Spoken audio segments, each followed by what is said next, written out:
Assalamualaikum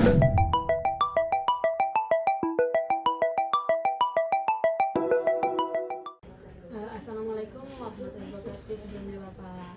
Ya, Waalaikumsalam warahmatullahi wabarakatuh. Baiklah Bapak, di sini perkenalkan nama saya Ningsi Nurfadila dengan NPM 217202004. Di sini izin Bapak untuk mewawancarai Bapak, boleh nggak Pak? Ya, boleh, silakan. Di sini kami ada tugas dari Bapak Solehan, mata kuliah Teknik Wawancara dan Eksplorasi Berita.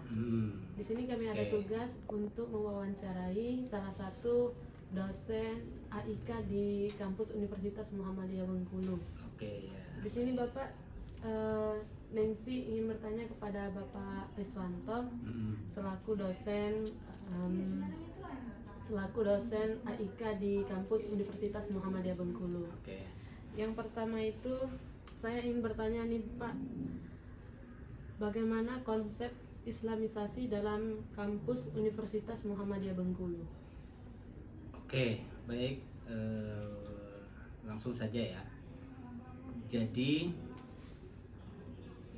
konsep Islamisasi kampus Universitas Muhammadiyah Bengkulu ini sebenarnya merupakan salah satu program dari LP2I,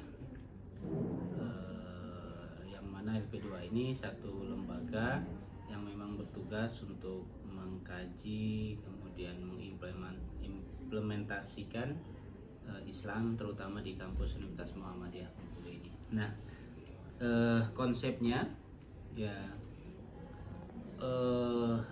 karena kita sudah sama-sama tahu bahwa Universitas Muhammadiyah Bengkulu ya merupakan universitas yang memang membawa nama Muhammadiyah, yang seharusnya memang bernuansa Islami.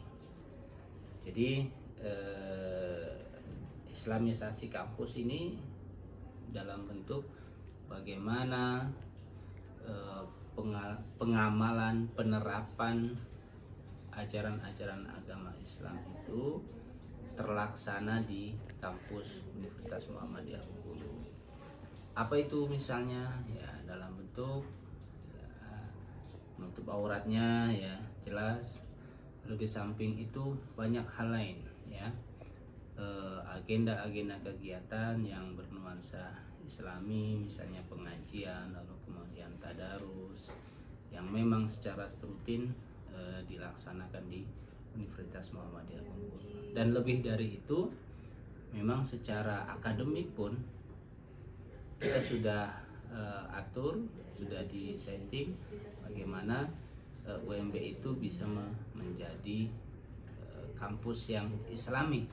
Salah satunya kita seluruh mahasiswa yang pertama diwajibkan mengambil mata kuliah wajib Al-Islam dan Kemuhammadiyahan ya.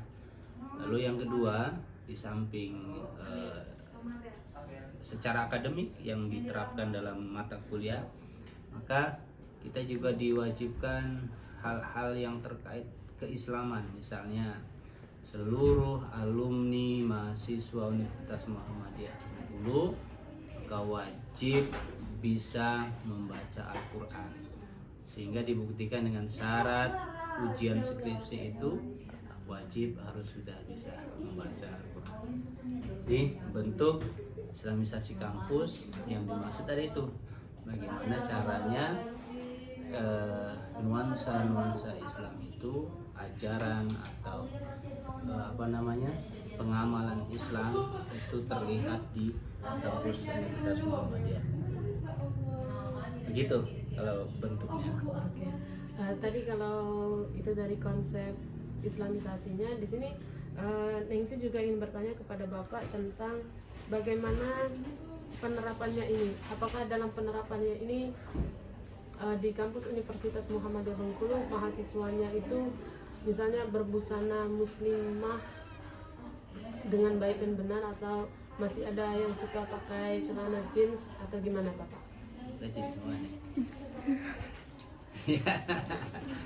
Ya, jadi pada pelaksanaannya memang setiap kegiatan, setiap program pasti ada kendala, ada hambatan masing-masing. Khusus untuk islamisasi kampus ini ya, di UMB memang ada beberapa kendala. Yang pertama ya memang asal atau input mahasiswa Universitas Muhammadiyah Bengkulu ini kan dari berbagai kalangan, yang sebagian besar memang taruhlah misal kalau kita tadi kaitkan dengan programnya itu bisa baca Al-Quran, lalu kemudian pengamalan ibadah bagus melalui mata kuliah AIK tadi. Nah, pada prakteknya yang masuk ke Universitas Muhammadiyah Bengkulu ini justru anak-anak yang secara baca Al-Quran misalnya banyak yang belum lancar atau bahkan sama sekali ada yang belum bisa. Nah, dalam penerapannya yaitu makanya diadakan dalam akademik tadi masuk dalam mata kuliah, misalnya AIK 1 ya, AIK 2, AIK 3, AIK 4, terus ada juga mentoring. Nah, mentoring inilah tempat di mana mahasiswa belajar membaca Al-Quran dengan baik dan benar. Jadi penerapannya di mahasiswa itu bagaimana pelaksanaan mata kuliah AIK dijalankan dengan baik, dan tidak hanya itu, di kalangan dosen dan karyawan pun secara rutin berkala dilakukan pembinaan terkait baca Al-Quran, pengetahuan keislaman dan lain sebagainya. Misalnya setiap Jumat pagi kita pengajian, setiap Jumat berikutnya juga kita tadarus atau belajar baca Al-Quran dibagi per kelompok. Jadi itu penerapan kampus Islami di Universitas Muhammadiyah Bengkulu baik kepada mahasiswa maupun kepada dosen dan karyawan. Baiklah, kalau tadi penerapannya di sini Nengsi juga ingin bertanya kepada Bapak terkait goal Islamisasi kampus Universitas Muhammadiyah Bengkulu. Apakah di sini bisa kita lihat Bapak bahwa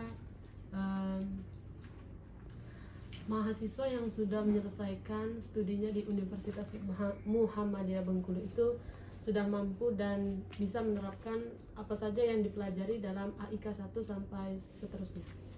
Ya, itu tadi goal atau tujuan akhir idealnya ya, kita mengharapkan yang pertama seluruh mahasiswa Universitas Muhammadiyah Bengkulu itu yang pertama menutup aurat pasti ya, baik di kampus maupun di luar kampus, itu goalnya, tujuannya.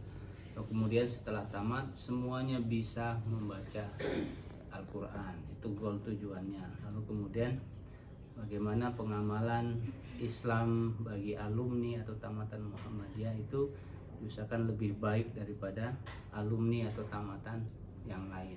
Itu tujuan yang kita harapkan. Tapi memang pada prakteknya, pada pelaksanaannya ya setiap program kan ada kendala, ada masalah. Jadi memang dari beberapa pengalaman yang didapati memang belum 100% mahasiswa yang tamat itu kemudian bagus secara AIK-nya, tapi secara aturan kita sudah menerapkan bahwa untuk syarat ujian skripsi itu harus sudah bisa membaca Al-Quran. Dan insya Allah secara fakta ya sudah lebih dari 95% lah, lebih bahkan 98% mahasiswa Universitas Muhammadiyah Bengkulu yang tamat insya Allah sudah bisa membaca Al-Quran dengan tingkat kemampuan yang mungkin berbeda-beda. Itu goalnya.